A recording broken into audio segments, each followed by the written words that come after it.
Voltamos. Gente, fono tem isso, né? Fono não para de falar, fono gosta de falar. A gente fala que não encerra nunca a conversa. Mas o papo tá bom, as dúvidas estão muito enriquecedoras. Mais do que as dúvidas, as contribuições de vocês mesmos, pra gente poder gerar novas ideias, um ajudando o outro aqui, né? Que coisa bacana. Eu fico muito feliz quando isso acontece. Eu falo que assim, a gente nasceu para disseminar conhecimento, ninguém tem que ser detentor de tudo sozinho, escondido, não. Tem você fazendo. E a lei do retorno é muito grande, gente. Tudo que a gente passa adiante de bom volta pra gente. Então, que bom ter vocês aqui. Eu espero que se a gente estiver plantando essa sementinha, né, Didi? Eu tô falando que conhecimento é para ser disseminado, é para ser trocado. Sim, sim. Guardar pra gente, né? Agora pode falar da sua dica aí, que você ia falar. É assim, vamos lá. A dica que eu ia dar para vocês, que a gente acabou esquecendo de falar, é que a gente acha que a comunicação nativa só é necessária para essas crianças que não têm verbalização, elas que não conseguem se comunicar de alguma maneira. E eu utilizo muito da comunicação alternativa através de estratégias na prática, com criança com atraso de linguagem. Que massa, tá vendo só, gente? E dá muito certo, dá muito certo. Às vezes só um atraso você consegue levar o esquema para a criança, porque você apresenta o reforço visual, além do auditivo que a gente já dá, além do sinestésico que a gente já dá, além do tático que a gente já dá. A gente consegue organizar a criança sintaticamente também. Então ela começa a formar a frase, ela começa a fazer as ligações sintáticas através da comunicação alternativa e das estratégias que a comunicação alternativa nos possibilita. É muito bom. Muito bacana. Tá vendo só, gente? Não precisa ser só uma criança não verbal. Né? Uma criança agramática que não consegue ainda se estruturar sintaticamente também pode ser um ótimo recurso, né? Sim, sim. E é o que muito eu falo bacana. muito é que a comunicação alternativa, inclusive, ajuda na alfabetização de crianças com alterações de linguagem, né? Porque você está trazendo uma estrutura e uma organização linguística que facilita e favorece a alfabetização, né? Para algumas é a única maneira, né, Ju? Exatamente. Para algumas é a única maneira. A Andréa Cristina Joia perguntou assim, você já teve alguma família que foi resistente à comunicação alternativa? Vixe, montes. Várias. E isso é uma escolha, pessoal. Assim, não. Tem hora que a sua influência, o seu conhecimento, a sua didática, ela tem um limite, né? Tudo na vida tem um limite. E a gente precisa saber até onde a gente pode ir com cada família também. A vida é feita de escolhas, as pessoas elas escolhem. Depois de você falar todo o processo, de você abrir a sua experiência, falar da evidência científica que existe nos métodos que existem por aí, a família, desculpa, ainda continuar com resistência, aí quando você para e fala, opa, eu já fiz tudo o que eu poderia fazer, tá? É importante a gente conseguir também dialogar sobre isso e que fique bem claro que isso não tem nada a ver com a sua prática profissional enquanto fono. Muito bom. Tá? E nem Não com a tem nada a competência ver. da gente. Tem a ver com a escolha da Exatamente. família. Não tem nada a ver com a sua competência, tem a ver com exatamente. A família, quem vai dizer o que vai ser feito com a criança é a família. Você vai dar as possibilidades, né? Mas a escolha, o bater do martelo ali não é nosso. Já aconteceu situações em que a família falou, não toque mais nesse assunto Sim. comigo. Isso eu não Sim. quero. Por mais que eu trouxesse artigos e dados científicos e mostrasse que podia ser uma coisa legal, a família tinha uma resistência. E aí tem uma hora que você tem que fazer tudo bem. Já que não é né, eu já mostrei o tanto que pode ser legal, mas já que para vocês isso não é viável, vamos fazer o que é possível. Né? Porque a gente também não pode abrir mão de comunicação para uma criança. Então, Sim. eu acho que é sempre importante a gente entender que a família tem aí o poder de escolher, por pior que seja a escolha que a família esteja fazendo para a gente naquele momento, a gente pode estar achando terrível, mas né, a gente tem essa limitação, a gente né, tem que E é entender importante a gente começar a compreender que a gente não é detentor de tudo, de todos os conhecimentos do mundo. Se você é fonoaudiólogo, não trabalha com comunicação alternativa, não tem nada errado contigo. Não tem nada errado com você. Agora, se você sabe que tem uma criança que necessita ter comunicação alternativa, o mais coerente e ético se você não quer, não deseja, não gosta, é encaminhar. Muito bom. Assim como eu encaminho os pacientes que eu, Djalma, não atendo. Por exemplo, eu, Djalma, não atendo adulto. Graças a Deus, eu cheguei numa etapa da minha carreira, da minha vida enquanto fonoaudiólogo, que eu hoje posso escolher. uma faixa etária para atender. Eu não atendo adulto. Eu, Djalma, não trabalho com disfluência. Eu, Djalma, não trabalho com audiologia. Não dá para mim, nunca deu, aliás. Eu, Djalma, não trabalho com voz. E Adoro disfagia, voz. disfagia. Disfagia eu adoro também, Ju. Graças a Deus, assim. Associar a disfagia às minhas crianças com PCs, assim, os meninos que têm necessidade de comer, é maravilhoso. Isso enriquece demais, porque tá dentro, é uma área que dentro da outra, tá? Mas áudio, encaminho, voz, também gosto muito de atender voz. E quem atende voz, para mim, tem um bônus, porque o resultado de quem trabalha com voz é muito rápido, é muito dinâmico. É Só verdade. que, só que a gente não dá conta de tudo. Linguagem é um mundo, motricidade é outro mundo, e eu, por hora, vou parar nesses dois mundos. A Jéssica falou, quando o pai me pergunta, meu filho não vai falar, eu mostro vídeos dele se comunicando com a comunicação alternativa e eles ficam surpresos. Que lindo, que Que maravilha. lindo, É parabéns. importante, inclusive, para que a família olhe para essa comunicação, né? A Lê, psicopedagoga, a criança que tem dificuldade de entender o PEC, significa que ela não vai conseguir? Não. Às vezes ela só não tá pronta ainda. Na verdade, não precisa ser o PEX também. Você pode fazer, como a gente falou, existem outros métodos, a gente pode fazer nosso esquema aberto, sem precisar nenhum protocolo, nenhum método específico dentro, tá? O que a criança precisa começar a compreender é que existe algo além do concreto. E isso você pode trabalhar de diversas maneiras dentro da própria terapia fonoaudiológica. Uhum. Então, isso também é importante que a gente coloque, que a comunicação alternativa não exclui de forma nenhuma a terapia. A terapia, ela precisa continuar sempre, né? Exatamente. Não é Exatamente. porque vai usar a comunicação alternativa que está aí isento e pronto, vai ser autossuficiente. Porque trabalhar a passagem desse concreto para o abstrato é uma coisa também extremamente importante que a gente precisa fazer Extremamente na terapia. importante. É. Podemos E, aplicar PECs em autistas de 2 anos? A pergunta da Larissa Alves. olha, se a criança tiver. Se você sentir que a criança ela tá pronta, se ela estiver lhe dando sinais que ela está necessitando, pode sem problema nenhum.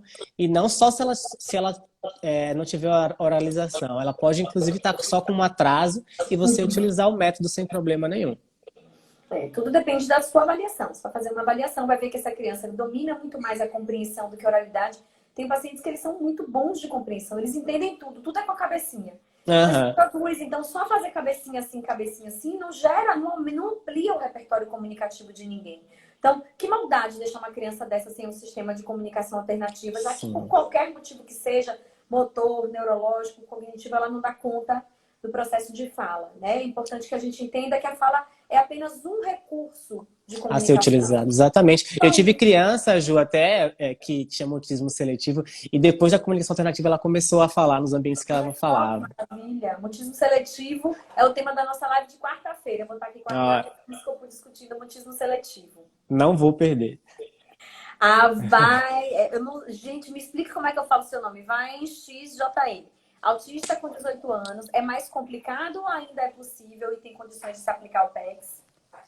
Autista com 8 anos? Sem 18, problema. 18. 18. Maravilhoso. Geralmente são pessoas que já sabem de fato o que querem, tá? Existem já as preferências já bem estabelecidas e existem temáticas que pessoas nessa idade adoram falar, tá? Se for meninas, eles gostam muito de falar sobre jogo, gostam muito de falar sobre algum esporte, pega como a gente falou anteriormente, pega na ferida daquela pessoa, sabe? O que ele mais gosta, o que ele mais fala, o que ele mais assiste. E aí a gente trabalha em cima disso. Muito bom. A lei psicopedagoga. Uma criança que não senta, é possível ensinar o PECs?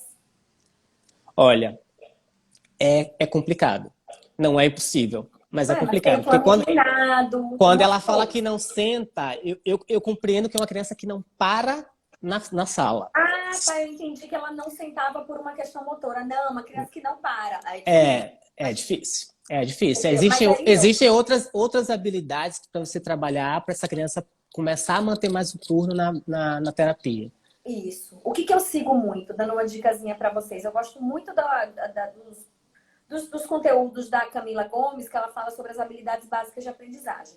Então, para que eu tenha aí uma possibilidade de pensar em comunicação, eu preciso de pelo menos 3 recursos básicos, que é sentar, fazer contato visual, e esperar. Esperar. Né? Então, assim, tá, a minha criança não faz nenhum dos três, primeiro eu vou trabalhar essas habilidades, o desenvolvimento delas. Então, é importante a gente falar isso também, Djalma, né? Assim, ó, eu acho que essa criança precisa de comunicação alternativa, dá para Sim. implementar com qualquer um. Às vezes, você precisa de um tempo importante de terapia para desenvolver as habilidades básicas para a comunicação alternativa poder ser um foco, Exatamente. né? Exatamente. Eu tenho algumas crianças no consultório que eu fico na ansiedade de começar, de ofertar para os pais, mas a gente precisa ter esse tato. Esses 3 níveis que a Juliana falou são bem bacanas a gente se basear neles. Eu agora compreendi a dúvida dela justamente de uma criança que não fica quieta no set terapêutico. Né? É claro que se fosse uma criança que ela não consegue se apropriar porque ela só fica em pé, aí a gente ia dar uma outra dica, a Ju ia dar uma outra dica para usar um outro plano com ela. Tá? Às vezes é uma questão só de plano. A criança não se adequa ao plano horizontal, se coloca no vertical. A criança não se adequa ao vertical, se coloca no horizontal. E aí você vai adaptando a criança. Mas se é uma criança, gente, que ela não consegue sentar, já me disse que é uma criança que ela não mantém turno em nada que ela faz. Então, o nível de concentração dela é baixíssimo ainda.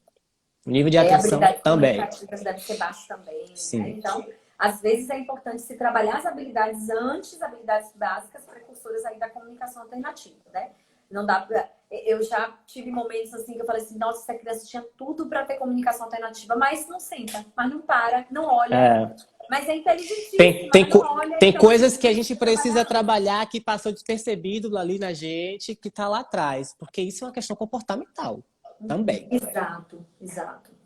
Muito bom. E eu acho que é importante a gente falar também, Djalma, o uso da comunicação alternativa na equipe interdisciplinar.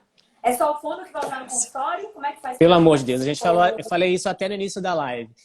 Não tem como só fono trabalhar comunicação alternativa. A gente precisa, como eu falei, a gente precisa criar uma rede de apoio, porque a gente precisa desses TOs junto com a gente, dos fisioterapeutas junto com a gente, desses médicos junto com a gente. Porque se a criança ela só usa a comunicação alternativa na fono, ela não vai usar na vida. Ela não vai compreender que aquilo é para ela usar em todos os lugares. Você não se comunica só na sua casa. Você se comunica na sua casa, na escola, na universidade, com seus amigos, na igreja, na academia. E a criança tem a mesma necessidade. Ela precisa se comunicar em todos os ambientes que ela entra e sai. Então, se ela sai da terapia fonoaudiológica e vai para a TO ou vice-versa, ela precisa usar a mesma comunicação nos dois lugares. E aí é onde a gente tem outra barreira, com aquele profissional, nosso colega, que não compreende, ou não quer, ou não gosta. E aí eu falo a mesma coisa que eu falo para os pais. Se você tem colegas, senta, conversa, fala da importância e faz o que tem que fazer. Olha, então eu vou solicitar para a família que vá para um profissional que tenha essa disponibilidade, que tenha essa curiosidade e que queira facilitar o processo. Muito bem. A Ju está perguntando se questões sensoriais são importantes. Muito importantes. Sim. Muito. Se ele tiver uma dificuldade vestibular, a gente tem que pensar que talvez não seja uma faixa horizontal, botar o plano inclinado. Se ele tiver uma busca visual muito grande, ele pode pegar essas imagens e utilizá-las inclusive enquanto questões para piorar a disfuncionalidade. Né? Exatamente. A gente falou da questão comportamental e existem as funções também. Que você acabou de mencionar, sensoriais, e que é tão importante quanto. Então, a gente poder ter essa troca com os terapeutas ocupacionais também, nesse sentido, é muito bacana, tá? Mas você, enquanto fonoaudiólogo, precisa e deve saber qual o perfil sensorial da sua criança, tá? Isso você pode saber, isso você necessita saber. Não é difícil, não é um problema, inclusive facilita a nossa vida na terapia. Tá? Você começa a perceber o que é uma criança buscadora, qual atividade que eu posso fazer para aquela criança se apropriar de maneira mais efetiva da minha terapia. Gente, é um universo que a gente precisa começar a se apropriar e compreender para que a nossa prática comece a casar com as práticas dos outros profissionais e esse paciente ele consiga ter a evolução necessária. Muito bom, muito bom. A Fono Raiza Paula, se vocês indicam algum curso ou material para aprender mais sobre comunicação alternativa, sou recém-formada e gostaria de aprender mais. Olha, na internet tem muita coisa sobre comunicação alternativa. Eu não conheço nenhum curso que fala sobre comunicação alternativa solto, somente dos métodos e dos protocolos já existentes, tá? E cada um deles existem aí os seus sites específicos que você entra e pergunta o valor, o tempo, o PEX, se eu não me engano, são só 3 dias. O PEX ele é presencial, ele dura 3 dias, eu 3 dias, acho. E né, Ju? vocês 3 dias. precisam olhar no site do PEX Brasil, Isso. Brasil com Z, para vocês verem lá qual é o cronograma dos cursos que são feitos no Brasil. Então, hoje tem o PEX nível Geralmente, 1 e o PEX nível 2, nível são dois 2. cursos, o básico e o Isso. avançado. Mas tem um curso que a P&G está fazendo que é de PEX, ele é baseado no PEX Comunicação Alternativa e, se eu não me engano, ele é online. Ah, Então, que assim, legal. uma informação bacana, porque pode ser feito, inclusive, nesse momento de pandemia que a gente está vivendo. Está na sua casa Legal. e aprendendo mais. Eu acho que isso vai se tornar uma prática mais presente na vida da gente depois disso tudo, né? Eu mesmo tenho muita dificuldade de fazer coisas à distância, porque meu nível de atenção é muito pequeno. Passar uma música aqui do lado, eu já estou olhando na música, já perdi a aula. E a gente precisa começar a se atentar para isso que está acontecendo agora e começar a se adequar às novas possibilidades. Se é o que eu tenho agora, é o que eu preciso fazer. A Mirley vive. A Mirley, eu tô com saudade de Curitiba, me leva para aí. Tô adorando. Cheguei um pouco mais tarde, talvez eu não sei do que já foi falado. Ó, em relação a isso, a gente vai estar com os dois momentos. O nosso primeiro momento de live e esse vão estar salvos no YouTube, tá? Talvez eu consiga colocar hoje ainda no YouTube, no máximo amanhã de manhã. No meu YouTube, no meu canal Fono Juliana Rocha. Como envolver a escola? A gente falou um pouquinho sobre isso, não foi, Dija? Não foi quando, não foi como, foi quando. E quando é uma Quando? coisa importante. Sim, Vai ser sim, logo no sim. início? Vai ser depois que a família e a criança já estiverem adaptados? O que você orienta? Olha, inicialmente a família, a gente precisa conversar com a família, falar da importância da comunicação alternativa e o porquê da gente estar pensando em implementar essa comunicação alternativa e falar para a família que a gente precisa dela, já traz a família como aliada para ir para a escola, tá? E aí o que acontece? Se você tem uma resistência da família, você faz ao contrário. Você vai para a escola e pede uma força, une força com a escola para potencializar o discurso para com a família. Então a gente precisa ter esse tato aí de com quem começar e por onde começar. Massa. A Larissa Alves, queridos, se a criança está sendo inserida no ABA, não dá para aplicar o PEX ao mesmo tempo? Claro que dá, Claro mas que tem que dá, ser é discutido com a maravilhoso. equipe. Com a Isso. equipe do E que ABA. fique bem claro também, gente, assim, a terapia da comunicação alternativa, é como a Juliana falou agora há pouco, ela é separada, tá? A gente não vai estar fazendo terapia de estímulo de linguagem com comunicação alternativa. É muito difícil, você não dá conta. Você precisa separar essa terapia. É claro que enquanto você está fazendo comunicação alternativa, você não está deixando de estimular a linguagem, tá?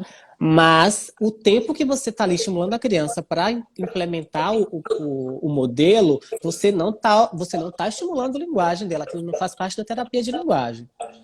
Tá? Porque senão você vai acabar fazendo os dois e não conseguindo fazer nenhum dos dois. Uma coisa importante que eu uso sempre como recurso de já é assim, quando eu estou começando o processo, vamos começar a comunicação alternativa? Vamos. Então a gente precisa se ver pelo menos de 2 a 3 vezes na semana. Boa. Porque é melhor que a gente se veja Você mais aumenta o vezes tempo. por menos tempo. Isso. Né? E assim, um dia vai ser a terapia de linguagem que ele já fazia, eu termino com a parte de PEX e mais os outros 2 dias para a gente reforçar os treinos. Maravilhoso. Exatamente isso que eu faço também. Né? Porque se for uma vez só por semana, gente, a família acaba fraquejando. Tem um dia que foi mais cansativo em casa, eles deixam de usar. Não vão fazer. Vídeo, faz vídeo, manda pra mim. Cadê o vídeo do almoço de ontem que você não me mandou? E a gente precisa dar uma reforçada aí. E tem que cobrar o tempo inteiro, porque é uma terapia de reforço. É o que eu falei, a gente precisa estar o tempo todo reforçando a criança. Estimulando a criança. É de repetição, gente. É verdade. A Keila Patrícia falou, até porque o PEX tem fase, sim, o PEX tem as fases que vão ser feitas aí, né? Os terapeutas vão compreender direitinho qual é a hora de mudar de fase, como é que se orienta essa família. Por isso que é bacana ter alguém, por exemplo, eu trabalho em algumas equipes de aba em que todo mundo sabe aplicar o PEX, todo mundo tem um curso, eu, a psicóloga, a psicopedagoga. Então, geralmente a gente escolhe um profissional para encabeçar o processo de inserção, porque as orientações nem sempre são iguais. E aí, às vezes, não sou eu. Às vezes eu falo assim, eu prefiro que a psicopedagoga que está na casa dele todo dia faça. Qualquer dúvida, a gente tem reunião, a gente vai discutir todo mundo junto como implementa, mas quem vai tocar, quem vai tocar o barco é ela. Para a família é ela. Então, eu também gosto de sempre ter uma pessoa que encabece o processo, mesmo que todas saibam, porque senão as orientações para a família são muito conflitantes e a família prefere desistir. Sim, eu tive pacientes, por exemplo, que fazia terapia psicológica mais que qualquer outra. Então, o meu aliado, nesse caso, foi o psicólogo na época da criança. Muito bom. Então, assim, não há um formato único e exclusivo, não há um método único e exclusivo, não há um profissional único e exclusivo. O que importa é todo mundo estar voltado aí para a melhora do processo de comunicação dessa criança, para que ela se torne funcional e independente, que ela adquira autonomia, que ela possa escolher o que ela quer, que ela possa ir no mercado, que ela possa, né, de qualquer forma aí, Que ela ser um possa sujeito comunicante. imprimir desejo. Todo mundo sente desejo e gosta de comunicar os seus desejos. E com a criança isso não é diferente. Imagine qual frustrante para você é comunicar uma coisa e não conseguir. A gente fica um dia sem voz, afônicos, disfônicos, e já fica desesperados, né? Que a voz não sai. Imagina sem se comunicar durante uma vida. A gente tem que pensar muito sobre isso, né? Por isso que eu gosto da questão da identidade, da voz que o aplicativo for ter, e eu gosto de aplicativos com voz, porque eu acho que isso traz um reforçamento a mais para essa criança, né? Um reforçador. Sim, Poxa, sim. que massa, acabou de falar o que eu estava pensando. Né? Que E, bacana, eu nem tinha prestado atenção e, que eu e, podia foi, ter uma e foi voz. eu que fiz isso, né? E fui eu que fiz isso, não foi o outro que fez. Porque a gente está o tempo todo fazendo pela criança. O tempo todo. A gente, a família, os amigos, a escola. É mesmo. Que coisa linda, Dija. É um prazer enorme estar com você, como sempre. Prazer Espero que isso meu. passe logo para você voltar logo para Salvador, para a gente trocar várias figurinhas. Ou então que passe Obrigado, logo Ju. para eu ir para aí, para o Rio Grande do Sim, Sul. também, tô te esperando.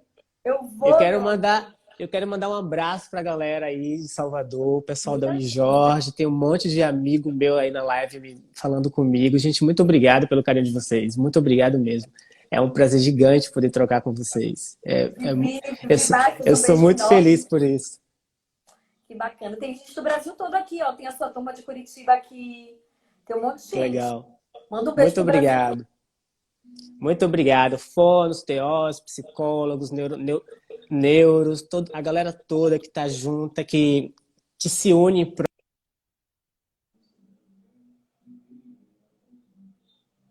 Ai, travou aqui, gente. Não gosto quando trava. A gente tá no finalzinho, na hora de se despedir, começa a travar. Volta, Dija, volta. Está travado, volte.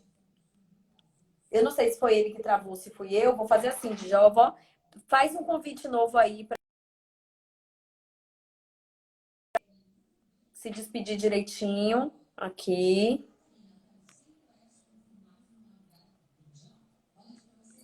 Deixa eu fazer um convite de novo aqui para ele. Cadê meu superfono? Eu acho que caiu lá, gente. Eu acho que caiu lá. Vamos ver se o Djalma volta para se despedir da gente de uma forma presencial, de uma forma linda. Muito obrigada a todos vocês que estão assistindo. Nosso primeiro vídeo tinham 500 pessoas participando, 500 visualizações. Que maravilha. Eu não gosto quando trava, Vitor. Um beijo para você, um beijo para todo mundo que está aqui em plena segunda-feira de noite, um horário desse. Só que maravilha. Essa live vai estar disponível hoje à noite ou amanhã de manhã lá no meu YouTube, tá? O canal é Fono Juliana Rocha, facinho de achar. Eu estou disponibilizando todas lá. Como eu disse, o conhecimento é para ser compartilhado, minha gente. Vamos continuar compartilhando nosso conhecimento, tá? Amanhã eu vou estar com o pessoal da PG, com a Ana Carolina Cortez. Vamos estar falando sobre alfabetização de crianças com TEA. Na quarta-feira, às 17 horas, eu estou aqui com o Renato Episcopo, neuropediatra. A gente vai falar de, hoje, mutismo seletivo. Na quinta-feira, eu vou estar sendo entrevistada na PG. Vamos falar de protocolos de avaliação no autismo. E na sexta-feira, eu vou estar aqui com a Clau Campos, com o meu amorzinho, Clau Campos, bonequinha da minha vida, do Plus Hand. Vamos falar do Plus Hand e da apraxia. Essa é a programação da semana. A semana que vem tem muito mais. Eu vou falando devagarzinho.